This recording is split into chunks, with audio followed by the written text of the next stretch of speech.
এই প্রথমবার আমাদের হাইমচরে চাষ করা হলো কচু। শুধু হাইমচর নয়, সারা চাঁদপুর জেলার মধ্যে এই প্রথম বাণিজ্যিকভাবে কচু চাষ করেছেন হাইমচরের একজন অভিজ্ঞ কৃষক স্বপন ভাই। 2026 সালের এই যুগে এসেও যে ফসল চাষ করার কথা আমাদের হাইমচরের মানুষ হয়তো চিন্তাও করেনি, সেই কচু চাষ করে সবাইকে অবাক করে দিয়েছেন অভিজ্ঞ কৃষক স্বপন ভাই। তবে তিনি শুধু চাষ করেই থেমে থাকেননি, কচু চাষে তিনি বেশ ভালোভাবেই সফল হয়েছেন। তার ক্ষেত জুড়ে এখন প্রচুর পরিমাণে কচু ও লতি উৎপাদিত হয়েছে, ফলনও হয়েছে বেশ ভালো। এই কচু চাষ করে ভালো অর্থ উপার্জনের আশা করছেন কৃষক স্বপন ভাই। আমি 40% জমিনের ভিতরে এখানে আমি কচু চাষ করেছি। আমার সব মিলিয়ে এখন ওই কচু খেতি করতে আমার 50,000 টাকা খরচ হয়েছে এই পর্যন্ত। আমার এটা কচু জাত লতিরাজ বাড়ি 1, এটি বিশ্বের মধ্যে 1 নম্বর। মোট 40% জমিতে প্রায় 50,000 টাকা খরচ করে কচু চাষ করেছেন স্বপন ভাই। তিনি তার ক্ষেতে লাগিয়েছেন লতিরাজ ভারী 1 নামের একটি উন্নত জাতের কচু। এই জাতের কচু আকারে বেশ বড় হয় এবং ভালো ফলন দেওয়ার জন্য এটি বেশ পরিচিত। আর স্বপন ভাইয়ের ক্ষেতের বর্তমান অবস্থা দেখলেই বোঝা যাচ্ছে তার জমিতে এই জাতের কচুর বেশ ভালো ফলন হয়েছে। আমি উপজেলা কৃষি অফিসারের পরামর্শ নিয়ে কচু চাষ শুরু করছি। এই ক্ষেতের যে মালিক নবী ভাই, উনি এই গৃহস্থী করানোর লিগে আমার অনেক উৎসাহ দেয়, মানে ভালো পরামর্শ দেয়, বুঝলি। আমাদের হাইমচর উপজেলা কৃষি অফিসারের পরামর্শ নিয়েই লতি কচুর চাষ শুরু করেছেন অভিজ্ঞ কৃষক স্বপন ভাই।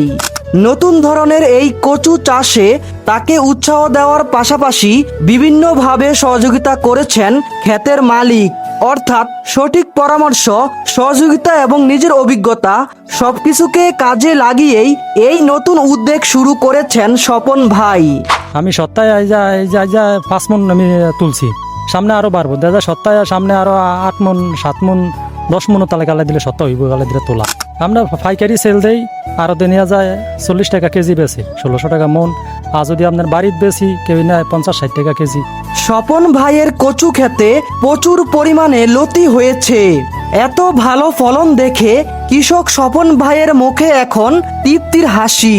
বর্তমানে তিনি তার কচু ক্ষেত থেকে প্রতি সপ্তাহে প্রায় 5 থেকে 6 মণ লতি সংগ্রহ করছেন। তবে সময়ের সঙ্গে সঙ্গে উৎপাদনের পরিমাণ আরো বাড়বে বলে আশা করছেন তিনি। তার ধারণা ভবিষ্যতে প্রতি সপ্তাহে এই উৎপাদন বেড়ে 8 থেকে 10 মণ পর্যন্ত হতে পারে। উৎপাদিত লতি তিনি পাইকারি এবং খুচরা দুইভাবেই বিক্রি করছেন। পাইকারি হিসেবে প্রতি কেজি লতির দাম 40 টাকা, আর খুচরা বিক্রি করলে প্রতি কেজি লতির দাম 50 টাকা বা তারও কিছু বেশি পাওয়া যায়। অর্থাৎ মূল কচু বিক্রি করার আগেই লতি বিক্রি করে এই ক্ষেত থেকে নিয়মিত আয় করার সুযোগ তৈরি হয়েছে। আমার ক্ষেতের বয়স মাত্র 3 মাস হয়েছে। এটা আমার আল্লাহ দি বাঁচা 1 বছর থাকবো। এটা মাত্র শুরু, আশা করি ভালো একটা লাভ এটার থেকে পাওয়া যাবে বা লাভ হবে। স্বপন ভাইয়ের এই কচু ক্ষেতের বয়স মাত্র 3 মাস, আর তার এই ক্ষেত প্রায় 1 বছর পর্যন্ত থাকবে। অর্থাৎ সামনে আরো অনেক সময় ধরে এই ক্ষেত থেকে লতি সংগ্রহ ও বিক্রি করার সুযোগ রয়েছে। এখন পর্যন্ত ফলনও হয়েছে বেশ ভালো। তাই স্বপন ভাই আশা করছেন সময়ের সঙ্গে সঙ্গে উৎপাদন আরো বাড়বে এবং তিনি এই ক্ষেত থেকে খুব ভালো মানের অর্থ আয় করতে পারবেন। কচু গাছের আপনার এই কোনো কিছুই আল্লাহ দিলে হালা যায় না। এগুলো আপনার এই পাতা খাওয়া যায়, ডোকা খাওয়া যায়, যে ফুলটা হয় ফুলটা খাওয়া যায়, ফুলটা বিক্রি করা যায়। 1 বছর পর কচুরা একটা 40 টাকা 50 টাকা করে কচুরও বেচা বিক্রি করা যাবে। কচুরা যে সময় বিক্রি করুন সে সময় একসাথে একটা অ্যামাউন্ট ভালো পাওয়া যাবে। এবার লতি তো বিক্রি করি। কচু হলো এমন একটি ফসল যার কোনো কিছুই ফেলা যায় না। কচুর কাণ্ড থেকে শুরু করে পাতা, লতি, ফুল বিভিন্ন অংশই খাবার হিসেবে ব্যবহার করা হয়। আর স্বপন ভাইয়ের এই ক্ষেতের কচুগুলো যেহেতু উন্নত জাতের, তাই সময়ের সঙ্গে সঙ্গে এগুলো আকারে অনেক বড় হবে বলে আশা করছেন তিনি। ফলে এখন লতি বিক্রি করে যেমন আয় করছেন, তেমনি ক্ষেতের মেয়াদ শেষে বড় হওয়া কচুগুলো বিক্রি করে ভালো অর্থ উপার্জনের আশা করছেন স্বপন ভাই। অর্থাৎ একটি ফসল থেকেই একাধিক পর্যায়ে আয় করার সুযোগ তৈরি হয়েছে। দেখতে পাচ্ছেন যে আমাদের এই কচু চাষ করে আমাদের এই স্বপন দেওয়ান অনেক লাভবান হচ্ছেন। যদি অন্যান্য কৃষক যারা আছেন তারা যদি দেখে উদ্বুদ্ধ হন, সেক্ষেত্রে তারা এই লতি কচু তারা চাষ করতে পারেন।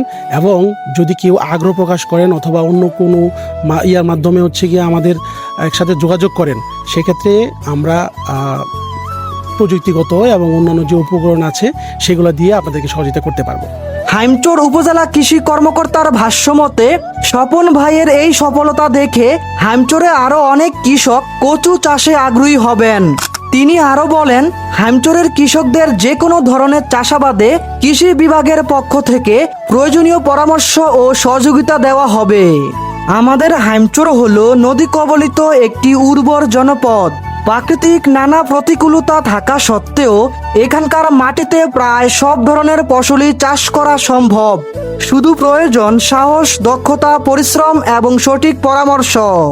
একজন কৃষক যখন নতুন কোনো ফসল চাষ করেন তখন তিনি শুধু নিজের জন্যই চাষ করেন না, তার এই উদ্যোগ থেকে অন্য কৃষকরাও নতুন কিছু শেখার এবং নতুন সম্ভাবনা খুঁজে পাওয়ার সুযোগ পান। স্বপন ভাইয়ের এই কচু চাষও হয়তো তেমনই একটি উদ্যোগ।